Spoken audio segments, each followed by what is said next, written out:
Hello प्यारे बच्चों, कैसे हैं सब लोग। एनसीईआरटी में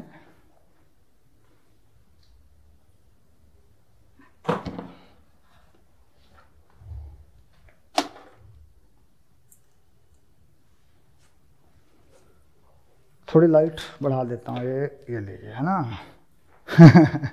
लाइट का बल्ब जलाना भूल गया था एक। ठीक है। एनसीईआरटी में हम लोग कर रहे हैं उदाहरण, और ये आर्किमिडीज सिद्धांत से पहले के दाब वाले उदाहरण हैं दो। उसके बाद आर्किमिडीज का सिद्धांत हमने अच्छे से बताया। इसके बाद हम पढ़ेंगे द्रव्य चालित मशीन। ठीक, हाइड्रोडायनामिक मशीन बोल देते हैं इसको। ठीक है, अंग्रेजी में बोलते हैं हाइड्रोडायनामिक। द्रव्य चालित इसे बोलते हैं हाइड्रोडायनामिक्स, है ना। द्रव्य चालित मशीनों में पढ़ेंगे, इसमें एक उदाहरण है। उसके बाद हम पढ़ेंगे धारा रेखी प्रभाव। उसके बाद सबसे इंपॉर्टेंट चीज़ हम पढ़ेंगे बर्नौली का सिद्धांत, और यहाँ पर आएगा एक बर्नौली का प्रमेय।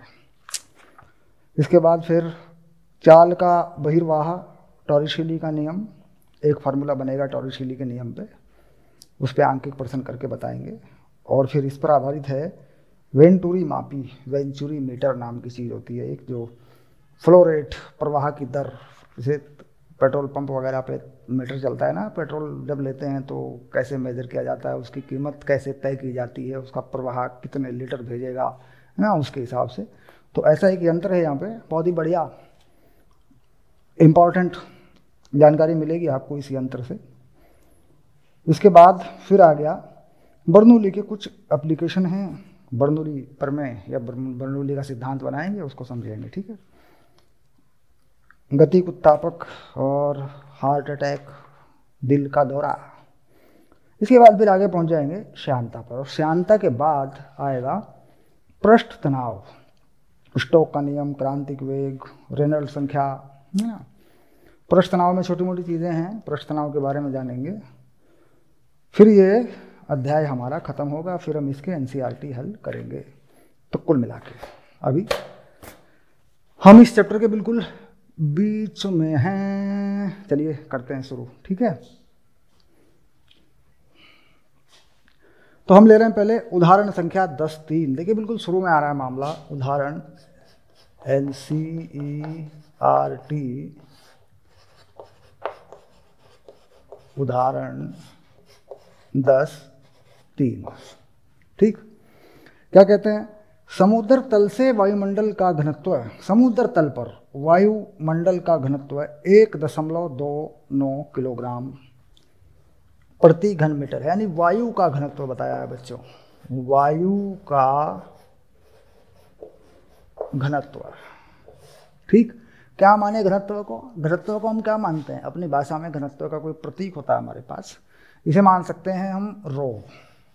ये है 1.29 किलोग्राम प्रति घन मीटर। इसका मतलब है अगर एक घन मीटर के कमरे में हवा कितनी आएगी इसको तोला जाए तो वो आएगी लगभग 1.29 किलोग्राम। ठीक, अब ये कमरा कितने घन मीटर का है, अगर इसमें देखें तो इसमें कितनी हवा आएगी तो पता लगा सकते हैं, क्योंकि घनत्व है। यह मानते हुए कि ऊंचाई के साथ घनत्व में कोई परिवर्तन नहीं होता, घनत्व बना रहता है ऊंचाई के साथ। ज्ञात कीजिए वायुमंडल का विस्तार कितनी ऊंचाई तक है, वायुमंडल का विस्तार कितनी ऊंचाई तक है।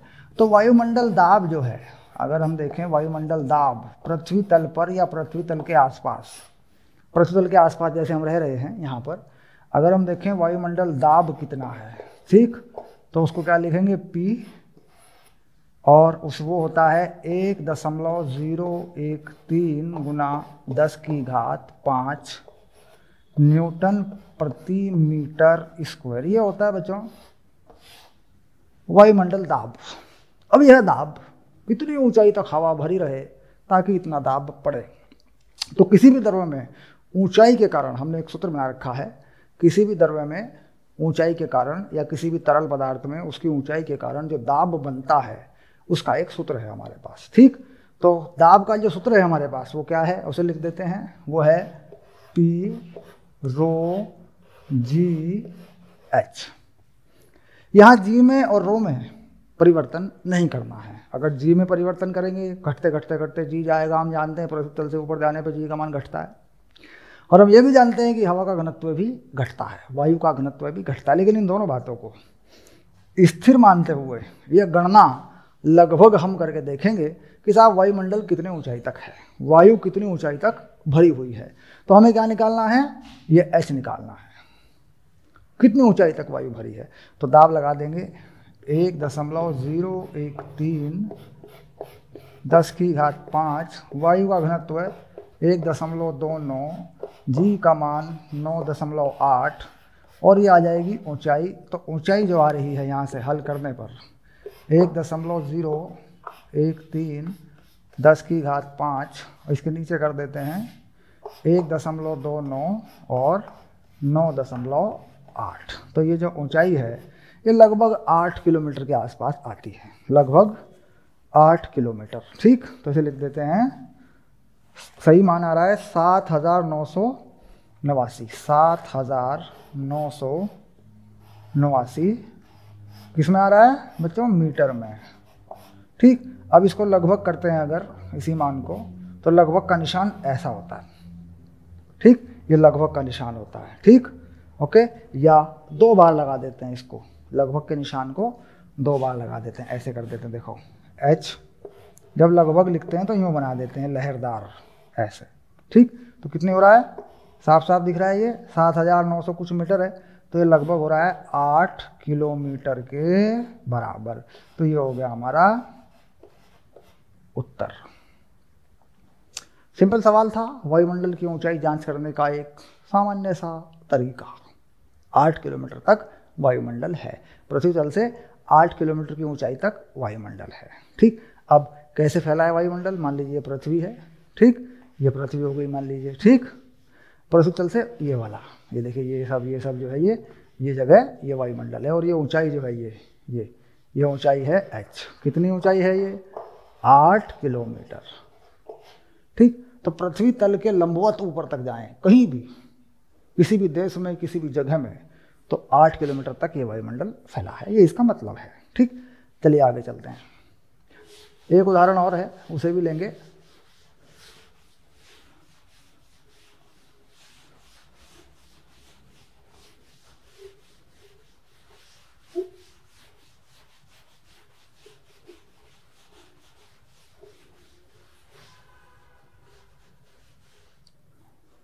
अब आ गया एक उदाहरण और है हमारे पास, उदाहरण 10.4। इसमें भी देखेंगे क्या बात है। ठीक,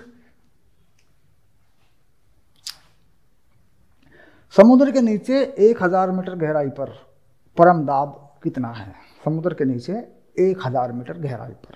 ठीक, तो मान लीजिए समुद्र के नीचे क्या है, ऊंचाई कितनी है, h कितनी है, गहराई कितनी है, पूरी 1000 मीटर ऐसे। और समंदर के पानी का घनत्व, समंदर के पानी का घनत्व कितना है, पानी का घनत्व, इसे अपन क्या लिखते हैं, रो लिखते हैं, ये भी लिखेंगे।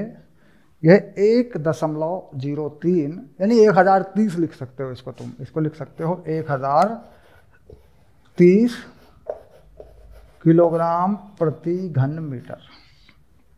ठीक, पानी के तल की ऊंचाई, ये जो h है ये क्या है, पानी की गहराई, ऐसे लिख सकते हैं, देखो इसको गहराई।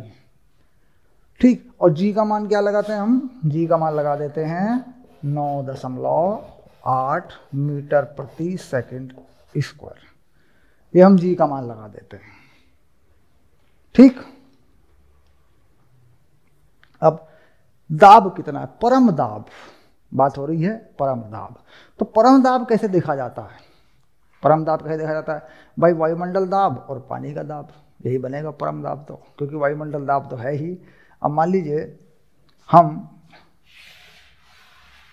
यहाँ ये पानी बनाएं, ये समंदर बना दें मान लीजिए हम, है ना, समंदर, और समंदर के नीचे यहाँ कोई बिंदु ले लें, ये बिंदु A, और ये ऊंचाई बना लें h। ठीक, तो यहाँ पर सतह पर कितना दाब है, कह रहा है P वायुमंडल दाब तो है ही, ठीक, और ये जो पानी है भरा है, इस बिंदु A के ऊपर पानी भरा है, इसकी वजह से भी एक दाब होगा P पानी, ये पानी का दाब होगा। कितना होगा ये होगा ρgh, ठीक। तो कुल दाब, परम दाब मतलब कुल दाब, एब्सोल्यूट प्रेशर। तो बिंदु A पर, ठीक, तो H बराबर 1000 मीटर की गहराई पर कुल दाब, ठीक।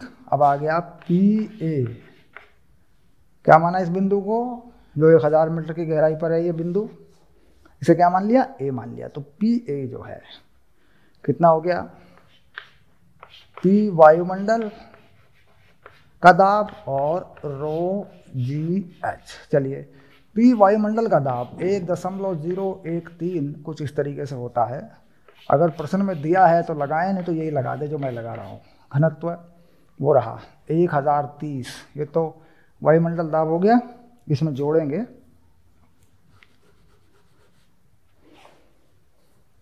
इसमें जोड़ दो ये वाली चीज़, 1030 पानी का घनत्व है, जी 9.8 है और गहराई 1000 मीटर है, ठीक। अब कुल मिला के ये जो चीज़ है ये आएगी 1.01300। देखो 10 की पावर 5 को दशमलव के साथ फिट कर दिया मैंने। इसके बाद ये कितना आएगा, अगर इसे देखें तो ये हो जाएगा 1030 गुना 9800। ये भी देखो साफ साफ इसके साथ, उसका भी हटा दिया मैंने। अब इसको गुना करके अपन देखते हैं तो कितना आ रहा है ये आ जाएगा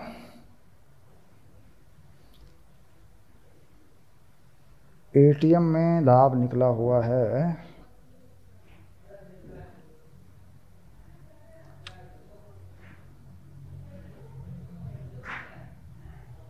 103 एटीएम के आसपास आएगा। ये 103 लगभग आएगा। ये जो है, क्योंकि 10,000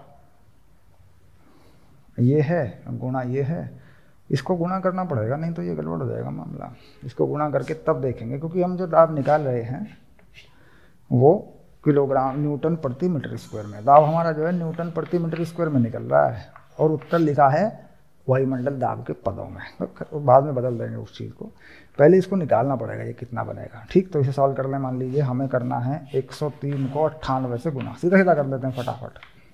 तो 8 तिया 24, 8 तिया 8, ये लो हो गई गुना, 9 तिया 27 और 9 1 9, लो ये बन गया 4 2 15 3 9, ये आ गया। और जीरो कितनी है, 3 जीरो हैं, तो 53 524 3 जीरो।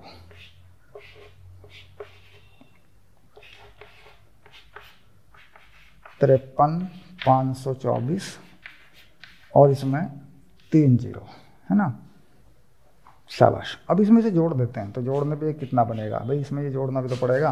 3 जीरो लगाऊँ आगे और इसमें ये जोड़ूँ, 0 0 10 13 है ना, ये आ जाएगा 10 13। हाँ शाबाश।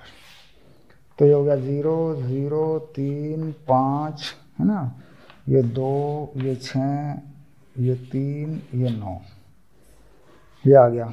अब इसमें अगर मैं भाग दूं, 10 की पावर 5 हटा लूँ इसमें से, 1 2 3 4 5, ये आ रहा है, ठीक। 103 10, जी का मान 10 लगवाया हुआ है इन्होंने, जी का मान 10 लगा कर देते हैं, जी का मान 10 लगा लेते हैं, क्योंकि पूरा उत्तर मिलाना है हमें, तो जी का मान 10 लगा देते हैं। जी का मान 10 लगा दिया तो ये तो सीधा ही हो गया यार, 1030। ये मान बड़ा आ रहा है, अजीब आ रहा है, 1030। और ये वायुमंडल दाब क्या दिया इन्होंने, यही दिया है सेम, कोई दिक्कत नहीं है। वायुमंडल दाब जो है ये दिया है, वायुमंडल दाब 103 1.01 बताया हुआ है। चलिए इससे कोई फर्क नहीं पड़ता, ये चीज़ आ रही है ये वाली, तो ये कितना आ जाएगा, ये आ जाएगा 103 गुना 10 की घात 5, ये आ जाएगा। देखो 103 10 की घात 5। और इसमें यहाँ पर ये चीज़ पहले से ही है, इसको झंझट नहीं पालेंगे इसको ना, क्योंकि उत्तर मिलाना पड़ेगा। ये है 1.01, 1 लिखें 3 छोड़ दें, लगभग मान लिखें, ये आ गया ठीक। अब जोड़ रहे हैं इसको, कितना हो रहा है, ये हो रहा है 104, बस यही जोड़ देते हैं, ये हो रहा है 104, क्योंकि ये 103 है और एक ये है 104 गुना 10 की घात 5, तो ये हो रहा है 104 एटीएम वायुमंडल, इसे कहते हैं एटीएम। ठीक, एक एटीएम लगभग इसी को मान लिया है ना, एक एटीएम लगभग इसी को मान लिया, समझ रहे हैं ना, क्योंकि तभी आएगा। देखो कुल मिला के लगभग मान है, लगभग मान है।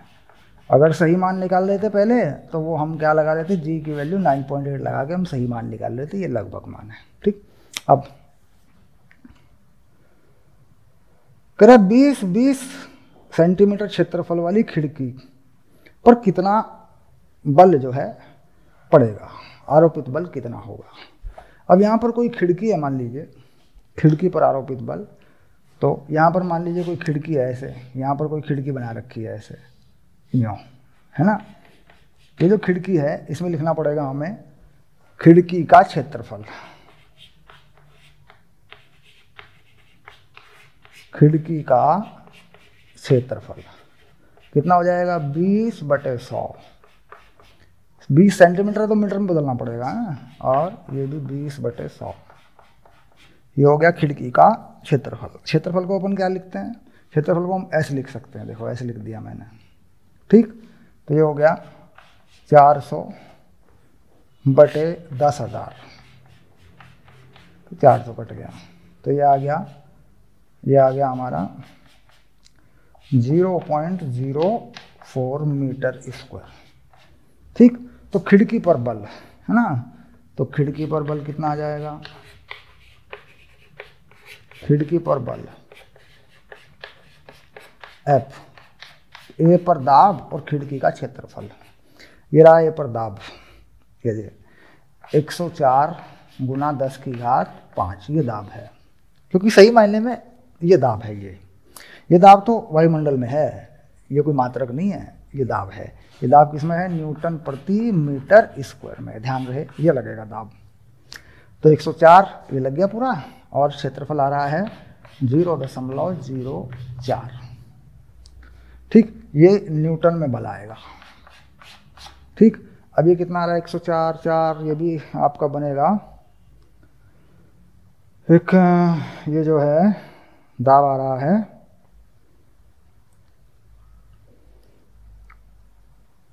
टोटल, एक वही आएगा, इसको गुणा कर देते हैं। ये जो बल आ रहा है खिड़की पर बल,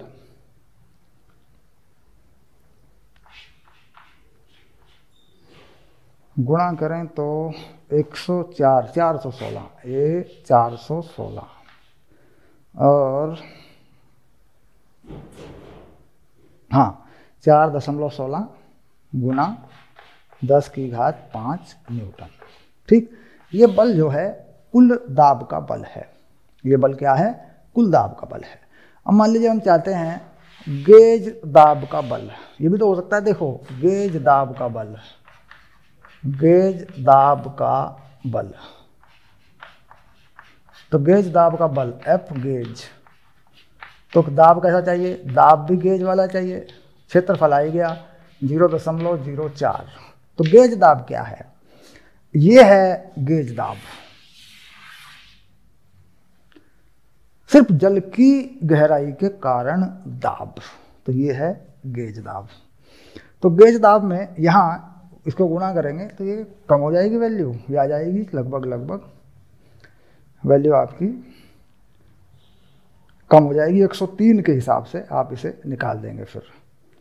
ठीक, ये हो जाएगा, वैल्यू घट जाएगी, 103 से मल्टीप्लाई करेंगे तो 4 तिया 12 है ना, तो ये जो है 12, 1.2 गुना 10 की घात 5, ये गेज दाब का बल है। सिर्फ गेज दाब का। तो सवाल ये है कि गेज दाब नहीं पढ़ रहा है, जो पढ़ रहा है वो कुल दाब पढ़ रहा है, कंफ्यूजन ना करें। कुल दाब कितना है, ये है कुल दाब। तो कई बार पूछ लेते हैं कि भाई गेज दाब का बल बताओ, तो गेज दाब निकाला जाएगा क्योंकि इसमें ये गेज दाब है, और पूछा भी है भाई गेज दाब अलग से बताओ। तो गेज दाब क्या होता है, गेज दाब केवल ये है, यानी गेज दाब में वायुमंडल दाब शामिल नहीं होता, सम्मिलित नहीं होता। तो गेज दाब क्या होता है, केवल गहराई के कारण दाब, इसे कहते हैं गेज दाब। तो गेज दाब कितना आया, 103 10⁵ ये वैल्यू लगा दी हमने। ठीक, ये था सवाल। अब चलते हैं आगे।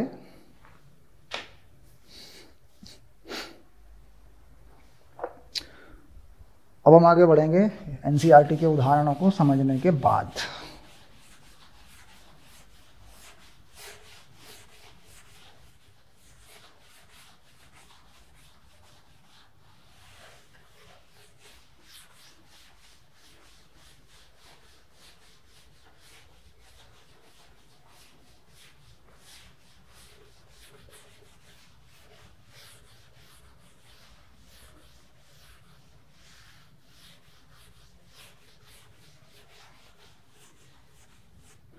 अब हमारे नॉर्मल या दैनिक जीवन में काम आने वाली एक चीज आ गई है जिसे हम कहते हैं द्रव चालित मशीन।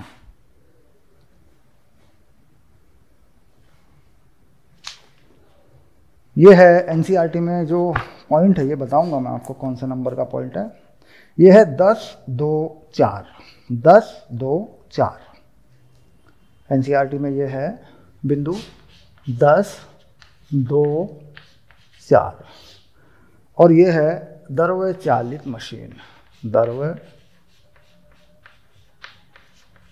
चालित मशीन। इसको समझना है ये कैसे काम करती है। ठीक, हाइड्रोडायनामिक मशीन जिसे कह देते हैं आप, हाइड्रोडायनामिक मशीन, द्रव चालित मशीन, द्रव हाइड्रो चालित डायनामिक, ठीक, मशीन। तो लिख सकते हैं हाइड्रो डायनामिक मशीन। ये देखो ऐसे भी लिख सकते हैं हाइड्रो डायनामिक मशीन। ठीक, अब ये किस कंसेप्ट पे काम करती है, कहता जी पास्कल का जो नियम है उसके अनुसार ये काम करती है। पास्कल का जो नियम है ये उसके अनुसार काम करती है। तो पास्कल का नियम क्या कहता है, पास्कल के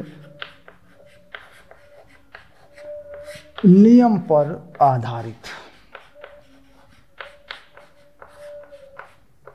मशीन। ठीक, अब पास्कल का नियम क्या कह रहा है, कह रहा है यदि किसी द्रव्य पर, यदि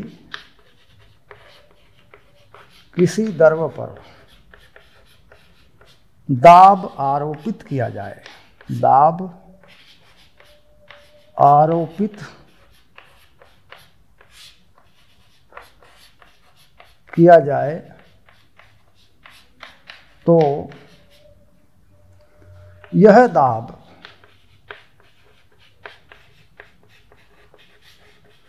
संपूर्ण द्रव्य में समान रूप से संचरित होता है।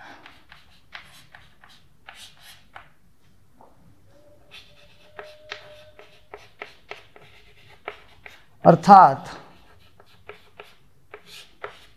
किसी द्रव्य पर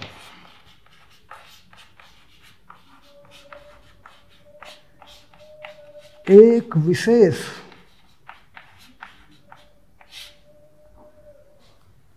जगह पर, जगह पर लिखते हैं पृष्ठ पर, क्योंकि यहां पृष्ठ का मामला है, पृष्ठ पर बल लगाकर इस बल द्वारा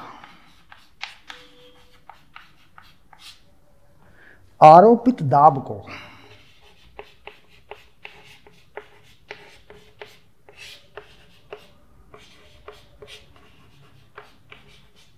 द्रव्य के अन्य पृष्ठों तक पहुंचाया जा सकता है। ये इसका मतलब है। ठीक, एक बार पढ़ लें, विचार कर लें, कहना क्या चाहता है। यदि किसी द्रव्य पर दाब आरोपित किया जाए, कहीं किसी द्रव्य को दबा दिया जाए, उस पर दाब आरोपित कर दिया जाए, तो यह दाब संपूर्ण द्रव्यों में समान रूप से संचरित होता है। यह दाब संचरित हो जाता है पूरे के पूरे द्रव्यों में समान रूप से। अर्थात किसी द्रव्य पर एक विशेष जगह पर, किसी द्रव्य पर कोई खास जगह हो, कोई खास पृष्ठ हो, पर बल लगाकर, कोई बल लगा दें, उसके ऊपर दाब आरोपित कर दें, बल लगाकर इस बल द्वारा आरोपित दाब को, जो बल लगाते हैं वह जो दाब विकसित करता है, जो दाब आरोपित करता है, दाब को द्रव्य के अन्य पृष्ठों तक पहुंचाया जा सकता है। ये इसका कहना है। यानी द्रव्य को एक तरफ से दबा दें तो दूसरी तरफ पहुंचाया जा सकता है। बिल्कुल सरल सा उदाहरण लेंगे, देखिए कैसे। मान लीजिए ये इंजेक्शन है। इंजेक्शन यानी आप जानते हैं कि ये सुई है,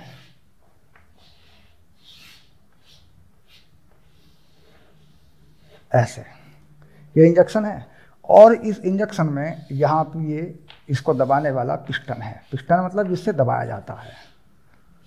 ये देखिए ऐसे,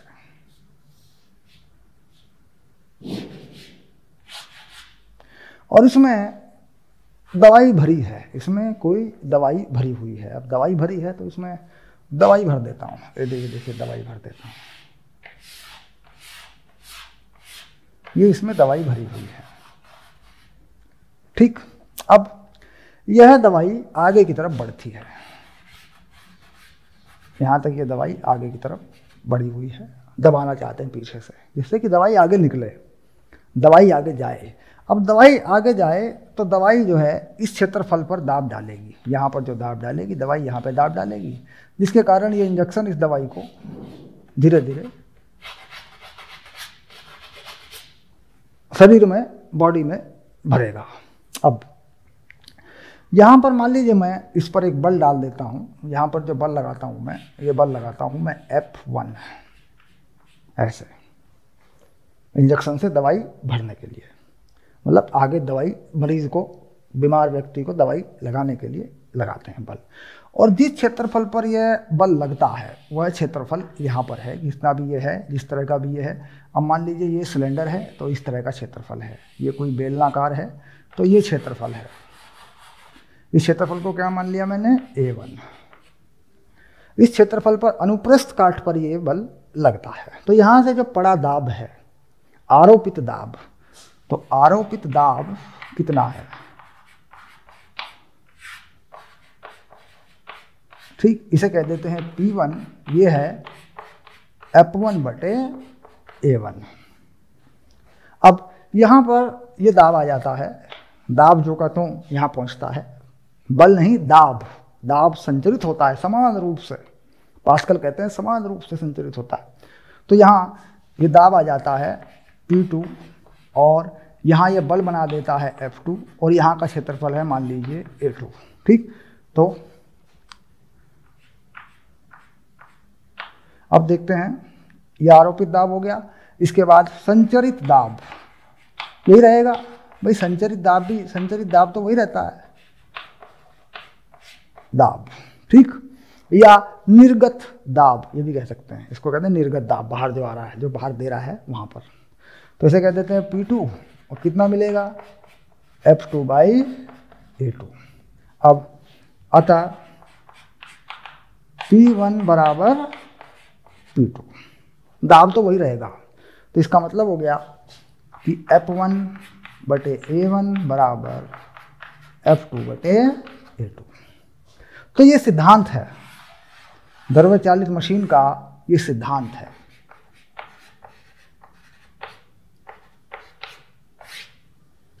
F1/A1 दाब बराबर F2/A2। अब मान लीजिए यहाँ मैं बल लगाता हूँ कोई, और यहाँ को क्षेत्रफल देता हूँ, यहाँ क्षेत्रफल घटा लेता हूँ, तो बल भी घट जाएगा, बल भी घट जाएगा। देखिए, ज़्यादा बल ज़्यादा क्षेत्रफल, कम बल कम क्षेत्रफल, बल भी घट जाएगा। तो कुल मिला के ये जो मामला है, जो दाब है वह यहाँ से अंतरित होता है और यहाँ तक पहुँचता है। ठीक, दाब वही रहता है। तो बेसिक समझ में आ गया कि भाई F1 बटे A1 लगाएंगे और जो मिलेगा वो F2 बटे A2 हमें मिलता है। दूसरी चीज़ कह रही अगर ये जो पिस्टन है, ये दरवे जो है, ये पिस्टन मान लीजिए एक दूरी आगे तय करती है जिसे हम कहते हैं x1। यहाँ से जो दूरी आगे चलती है ये पिस्टन कुछ दूरी आगे बढ़ जाती है। अगर थोड़ा सा दरवा आगे जाता है तो दूरी आगे बढ़ जाती है, इसे कह रहे हैं हम x1। ठीक, तो यहाँ से कितनी दूरी का दरवा आगे बढ़ेगा या निकल जाएगा बाहर, इसे कहते हैं x2। भाई यहाँ से मान लीजिए पिस्टन आगे बढ़ गई तो कुछ आयतन इसमें से आगे बढ़ेगा या इस सुई से बाहर निकलेगा, तो वह कितनी दूरी का निकलेगा। ठीक, तो कह रहे यहाँ जो आगे बढ़ा हुआ आयतन है उतना ही आयतन यहाँ पर भी होगा, क्योंकि पानी का आयतन नहीं बदलता दाब घटाने बढ़ाने से। तो कुल मिला के पिस्टन, यह है पिस्टन और यह है सुई, दोनों का आयतन बराबर कर देते हैं। ठीक, तो ये लिख देंगे A1 x1 A2 x2, ये हो गया आयतन के लिए सूत्र। यानी जितना आयतन ये आगे चलेगा, अनुप्रस्थ काट का क्षेत्रफल और ये इसकी लंबाई सिलेंडर की या बेलन की ऊंचाई, ये बन गया यहाँ का आयतन। कितनी दवाई आगे बढ़ी, कितना दरवा आगे बढ़ा, उतना ही यहाँ भी बढ़ेगा। यहाँ का क्षेत्रफल क्या है A2, यहाँ कितना बढ़ेगा x2। तो ये आयतन के लिए मामला बन गया। यानी दो समीकरण काम कर गए, दो सिद्धांत काम कर गए, A1 x1 और A2 x2। ठीक, ये दो बातें काम कर गई, मशीनों में ये दो बातें काम करेंगी। ठीक, अब आगे चलते हैं।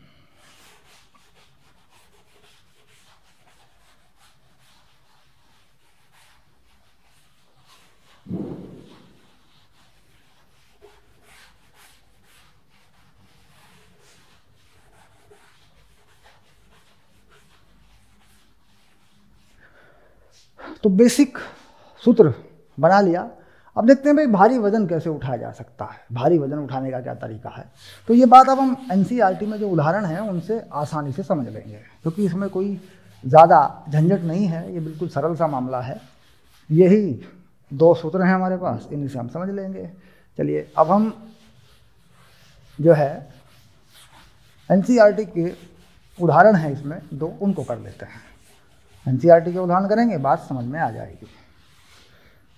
बाकी NCERT के अलावा अगर आप कोई और पुस्तक पढ़ते हैं तो ऐसा सवाल हल ना करें जो NCERT की बाउंड्री से बाहर हो, यानी जिस पर NCERT फोकस नहीं करती उसको ना करें, उसे छोड़ दें आप। जैसे ऐसे सवाल हों जो NCERT की बाउंड्री में आ रहे हो, उसके दायरे में आ रहे हो, वो कर लें आप। ठीक।